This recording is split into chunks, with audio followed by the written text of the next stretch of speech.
Good afternoon, students.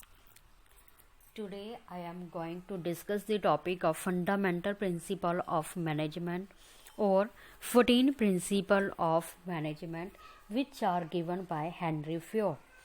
Henry Fayol, a famous industrialist of France, he has described the 14 principle of management in his book German and Industrialist Management. He explained the difference between principle and elements. Principles of management are fundamental truths and it defines the relationship between cause and effect. According to his principle,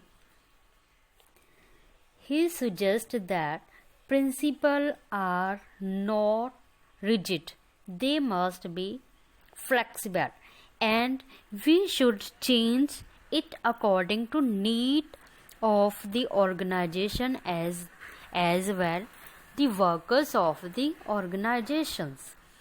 Right? First principle of management is division of work.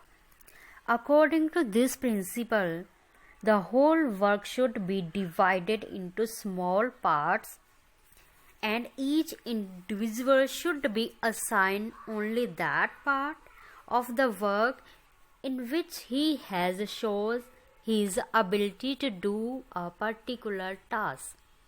In the simple way, we can say that any person or any individual will do the work according to his ability. And Henry Fayol described in this principle, the work should be divided among the workers on the basis of his ability and capability. Second point is authority and responsibility. According to this principle, it is right to take decision. It is necessary to get the things done appropriately by the subordinate. Means when a particular individual is a given particular work, then he is responsible for the result.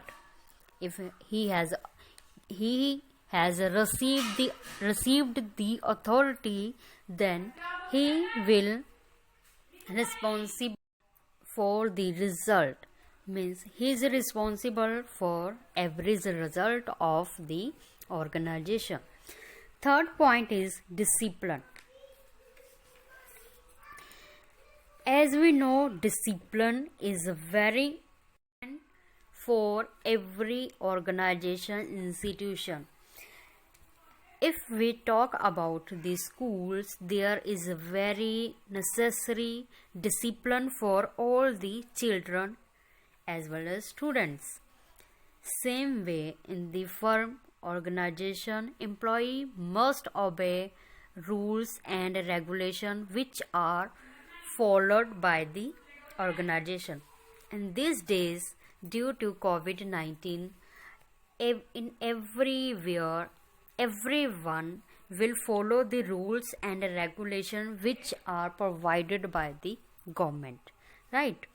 The next point is unity of command. It is a simple way, unity of command. We can take an example of as a army commander. He command to all the armies, right? Army, all the soldiers. In the business organization, according to this principle, unity of command means an individual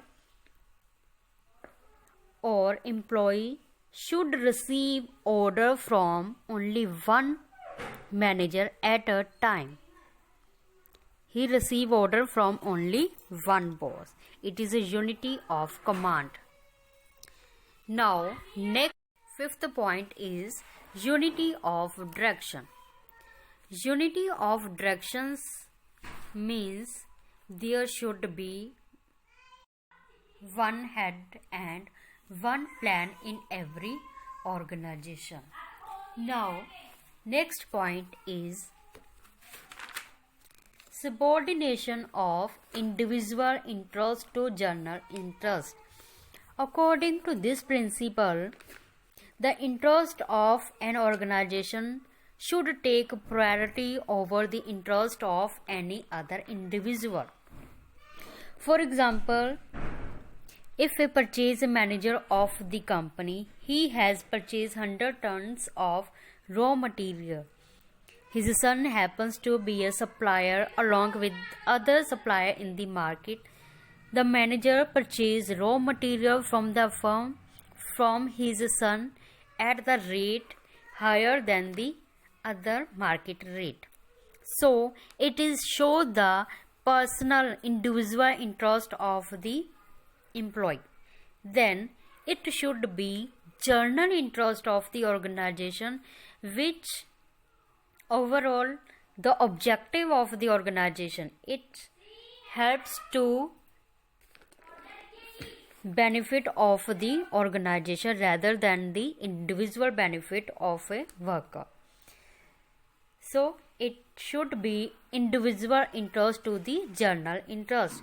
Now, seventh point is remuneration of the employees.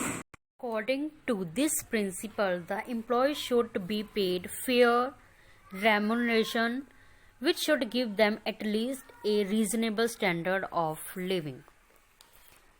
By this, a person, a worker, get a fair remuneration, wages or salary, and he keep satisfy himself. Next point